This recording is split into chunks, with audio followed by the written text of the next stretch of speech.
Our next speaker is called Manover. Merci à tous et à toutes de votre patience. La prochaine conférence sera de la part de Manawirm, qui va nous ramener en enfance avec l'histoire d'un provider de sonnerie. Donc, I'm excited to hear all those old tunes again from my past. Please give a warm applause, a warm welcome, and I'm very excited for this next talk. Thank you.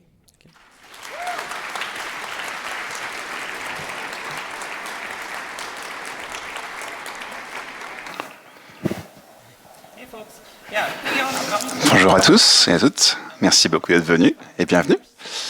Vous avez peut-être vu mon profil sur le Fediverse. Je m'appelle Manawirm, généralement occupé à hacker sur du vieux hardware vintage et à faire tourner un grand provider cloud pendant mon job de tous les jours. Et la plupart des projets sur lesquels je travaille avec ma copine Annie font partie d'un groupe qui s'appelle Kitten Labs. Vous pouvez retrouver kittenlabs.de.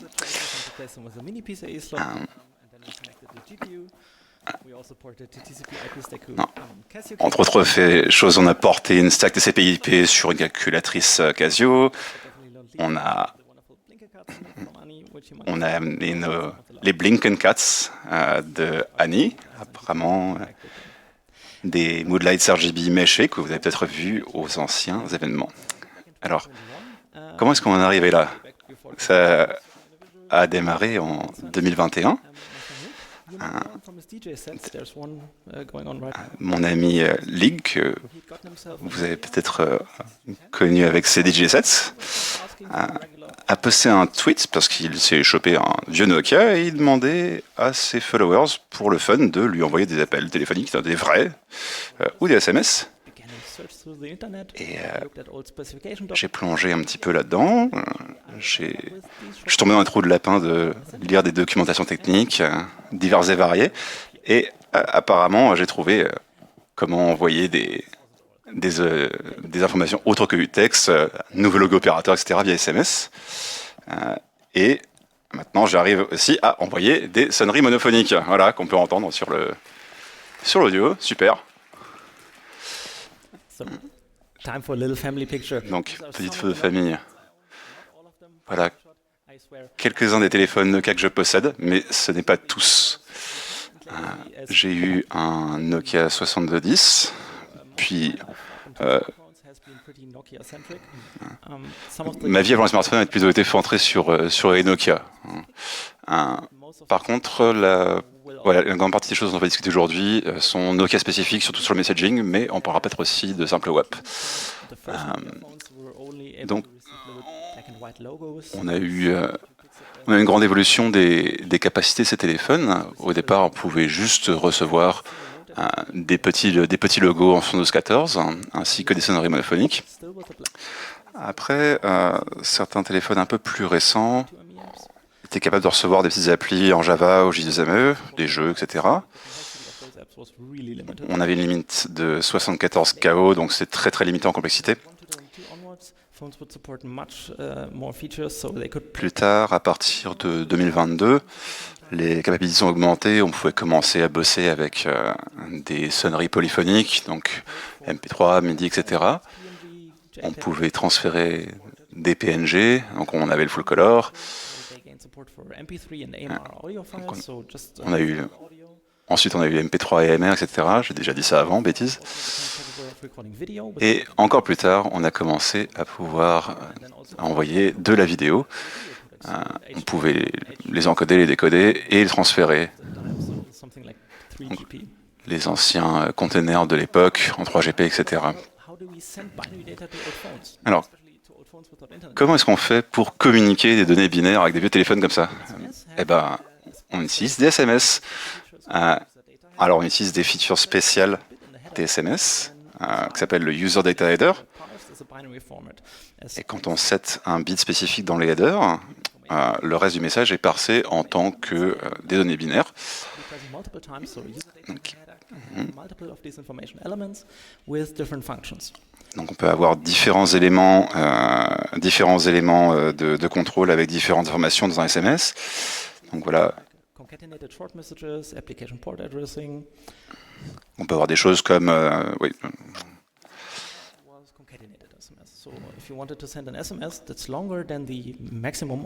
Un use case commun, c'était la concaténation de SMS. Si on voulait envoyer des SMS qui ne tenaient pas dans la limite d'un seul SMS,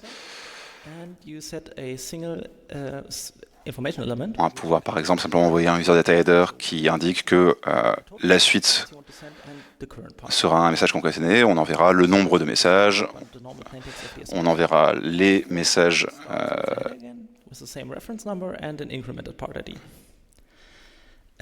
now we're getting into the fun stuff. So Nokia made their own specification called Smart Messaging. Donc un use case qui s'appelait Smart Messaging, c'est Nokia Only, early 90s. Ils avaient un concept qui était proche des ports TCP/IP.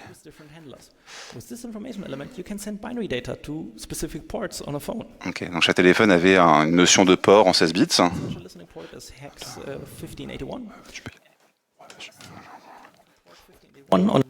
Donc chaque application pouvait se binder à un port et sur chaque port, on pouvait envoyer des données spécifiques. Par exemple, le port 5506, ça permettait d'envoyer des logos.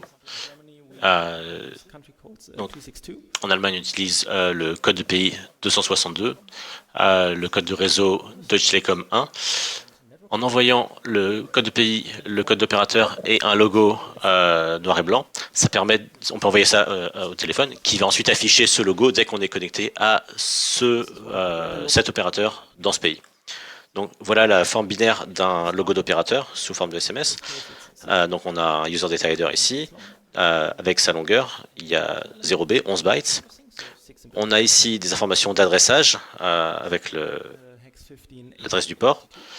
Et on peut voir ici que c'est envoyé sur le port 6082, c'est-à-dire le port opérateur.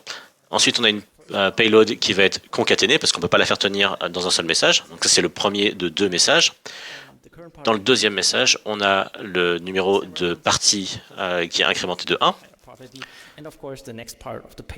Et bien sûr, la deuxième partie, la partie suivante de la payload. Si on envoie ce message à un téléphone, on obtient ceci.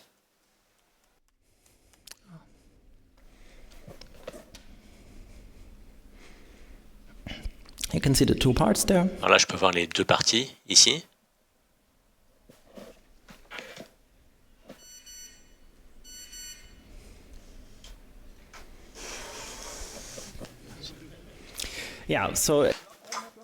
Alors, tous les réseaux n'étaient pas forcément basés sur du 8 bits, surtout au départ.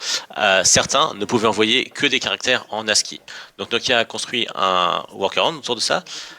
C'est d'utiliser un header en plain text.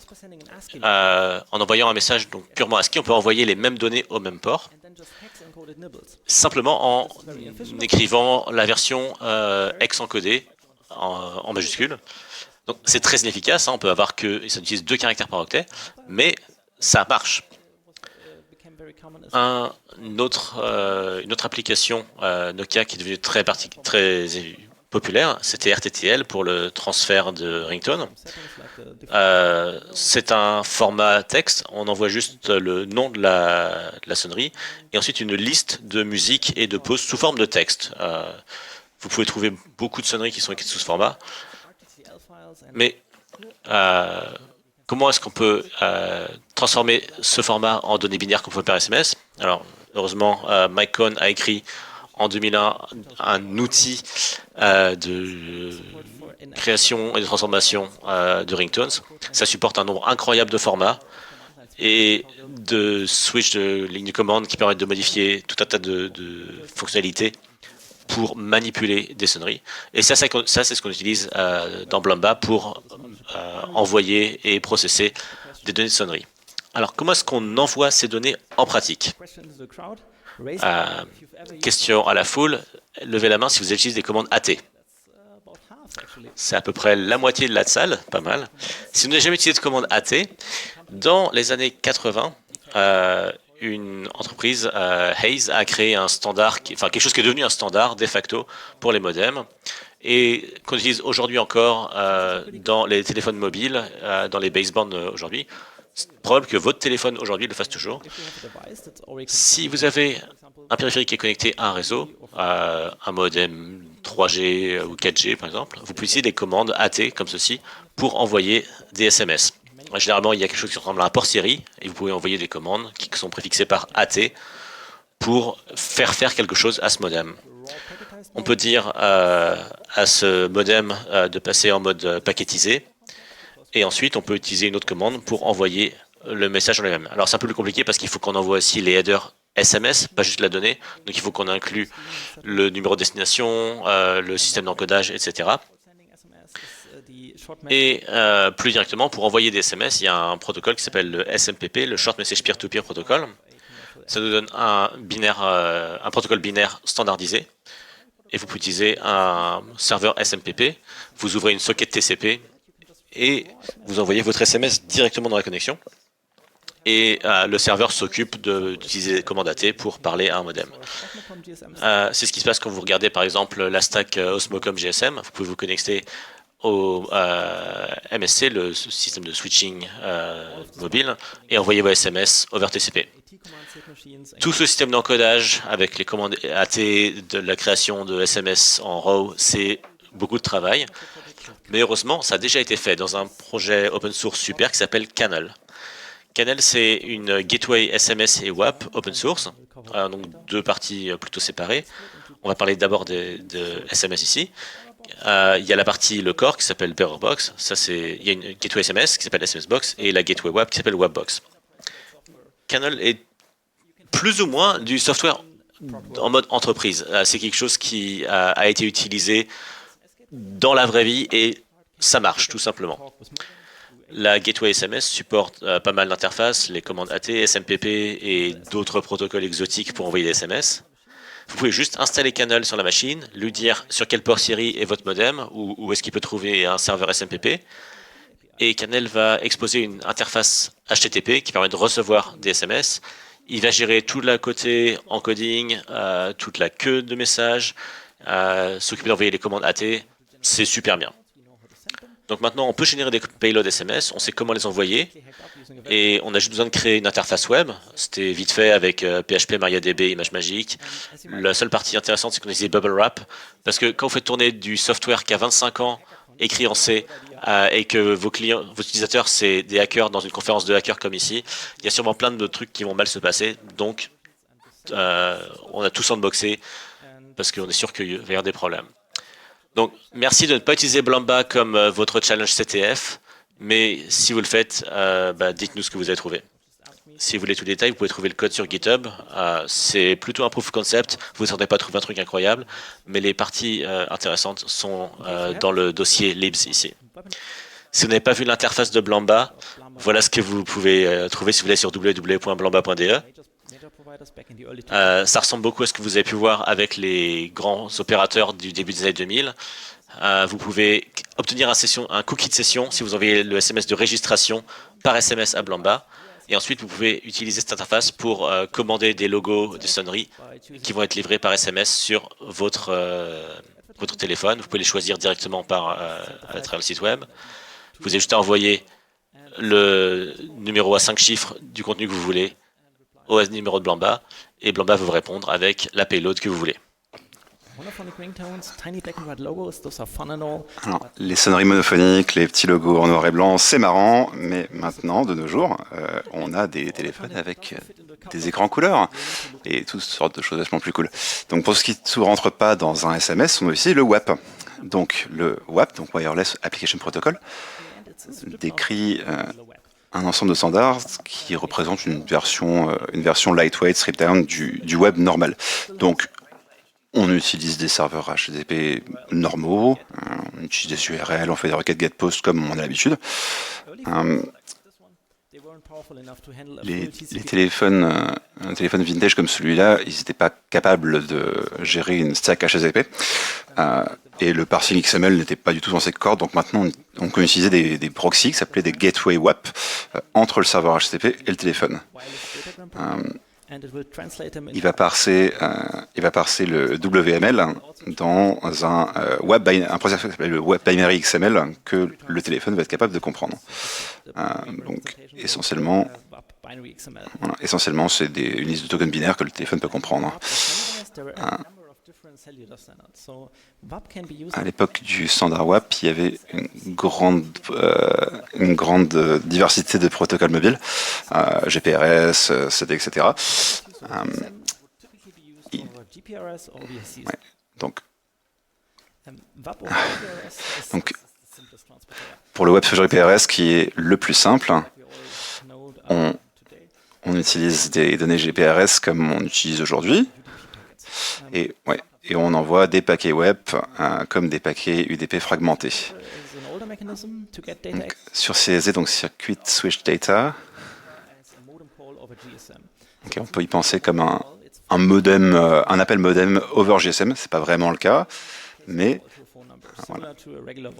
Le téléphone va essentiellement appeler un téléphone comme sur un appel voix, mais au lieu d'envoyer de la voix, il va envoyer des données digitales.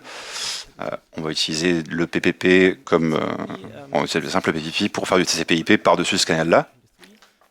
Stations we use here for C3 GSM, they can't do it right now either, lack of software support.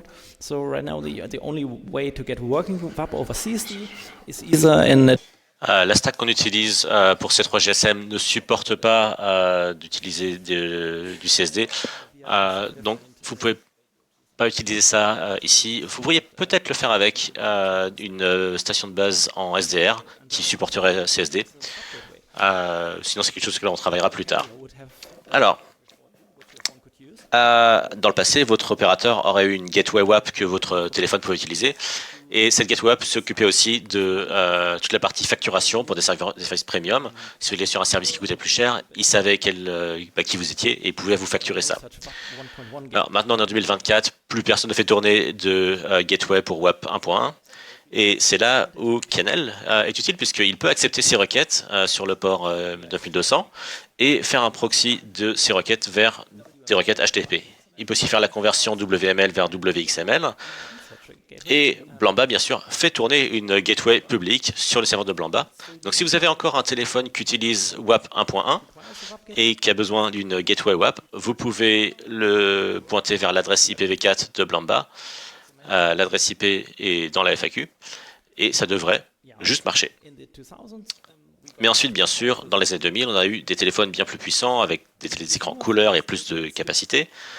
Et ces téléphones-là pouvaient se passer des gateways WAP et tout ça. Ils pouvaient directement faire du TCP et du HTTP. Donc, ils pouvaient télécharger le XML, le WML lui-même, et faire le rendering des pages directement. Donc ça a rendu les gateway WAP moins importantes. Et des téléphones plus tard ont même pu utiliser le Wi-Fi pour ça. Donc maintenant qu'on a du WAP qui fonctionne, le téléchargement de contenu plus avancé devient assez simple. Il suffit de pointer le téléphone vers un serveur web qui a des fichiers MIDI, des PNG, des Java, etc. Il peut les télécharger et les setup correctement. Donc, bien sûr, télécharger des gros fichiers, c'était quelque chose de plus difficile. Et dire à l'utilisateur d'aller télécharger ces fichiers manuellement, ça n'aurait pas été plaisant. Donc, il existe une spécification qui s'appelle WAP-Push, dans laquelle on peut envoyer une adresse ou un léger contenu, WXML au téléphone par SMS à un téléphone. Donc, ça permet peut-être d'avoir un système où on aurait pu envoyer une requête par Internet qui aurait été proxy vers un téléphone et le téléphone aurait été chercher les données sur Internet après. Donc, on a 3 types de messages comme ça. Service indication de service, le plus commun, ce qui permet de faire ouvrir une fenêtre comme un SMS qui arrive pour dire à l'utilisateur « Hey, il y a un nouvel URL pour toi ». Service load, chargement de service, ça cause le téléphone à ouvrir une connexion et télécharger des données à un URL sans aucune interaction utilisateur. Vous pouvez l'imaginer que c'est quelque chose qui est désactivé sur la plupart des téléphones parce que d'un point de vue sécurité, c'était pas top. Et cache opération, ça c'est quelque chose qui permet d'invalider un cache pour une URL donnée. Donc ça permet de dire au téléphone, hey, cette URL a maintenant changé, il faut que tu la recharges. Donc dans Blamba, on utilise bien sûr les indications de service. On peut envoyer des SMS qui contiennent juste une URL avec une description et des données à télécharger. Envoyer le SMS directement par SMS, ce serait coûteux. Donc on peut envoyer des SMS binaires à nouveau. On peut tokeniser le message, le mettre dans des SMS binaires avec le bon user data header, donner la bonne longueur et envoyer ça à l'utilisateur. Et ensuite, on reçoit ce genre de message de service. Chaque requête HTTP que le téléphone envoie a un header spécifique qui indique le ex-web profile. Et ça contient une URL, une spec du téléphone qui est publiée par le fabricant. Donc, dans ce cas, Nokia, avant, avait les descriptions de ces fichiers à cet endroit-là, et ça contient énormément de données à propos du téléphone, quel format de fichier il supporte, quelle résolution il accepte. Bien sûr, toutes ces URL sont maintenant complètement mortes, mais la Wayback Machine de Internet Archive a des copies de pas mal de ces fichiers. Donc, on a téléchargé le plus possible de ces fichiers depuis archive.org. On a parsé les XML, c'est à ça que ça ressemble, ça contient toutes les capacités du téléphone. On peut voir ici par exemple qu'il supporte uniquement le MIDI mais pas le MP3, qu'il accepte le Java et que le display fait 128 par 128 pixels. Maintenant qu'on sait comment ça marche, allons sur Blamba et téléchargeons un peu de contenu. On envoie le SMS d'inscription.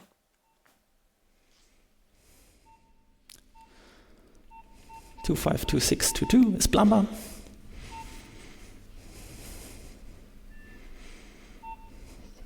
On peut rafraîchir la page et voir qu'on a un nouveau message.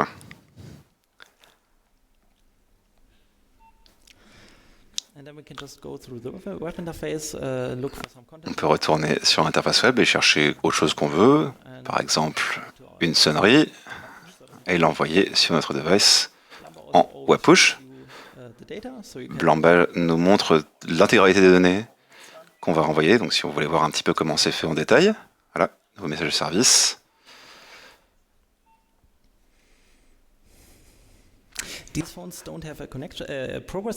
Ces téléphones-là n'ont pas de progress bar pour le téléchargement. Donc bon, là on tourne jusqu'à ce que c'est fini. Et ouais, on a une sonnerie.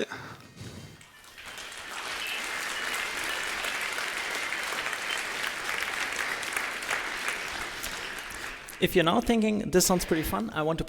si vous vous dites ça a l'air fun, j'ai envie de jouer avec ça, alors vous pouvez.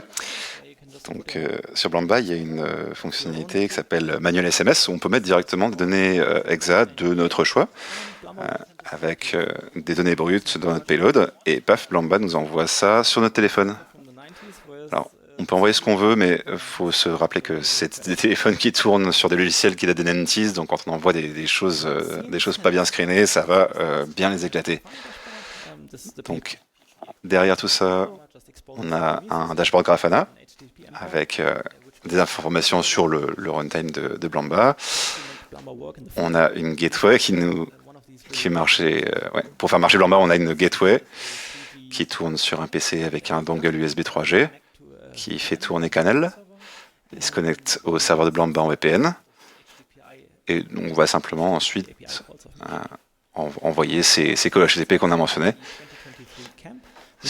Sur notre première install au camp 2023, on avait une box x86 avec une carte PCI, et ce qu'on ne savait pas, c'est que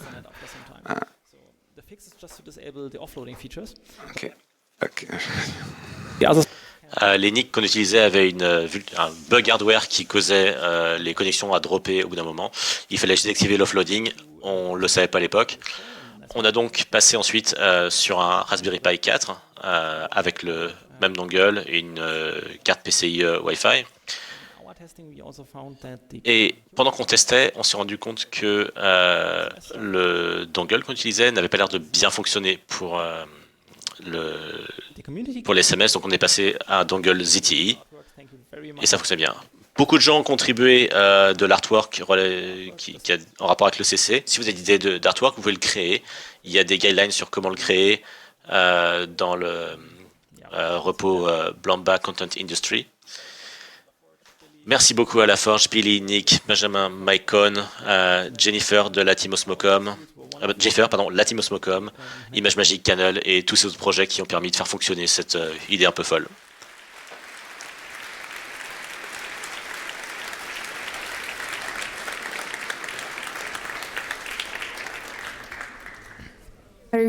Thank you very much for this talk. We are open for... On ouvre aux questions maintenant. Yes, microphone number 2. Hi.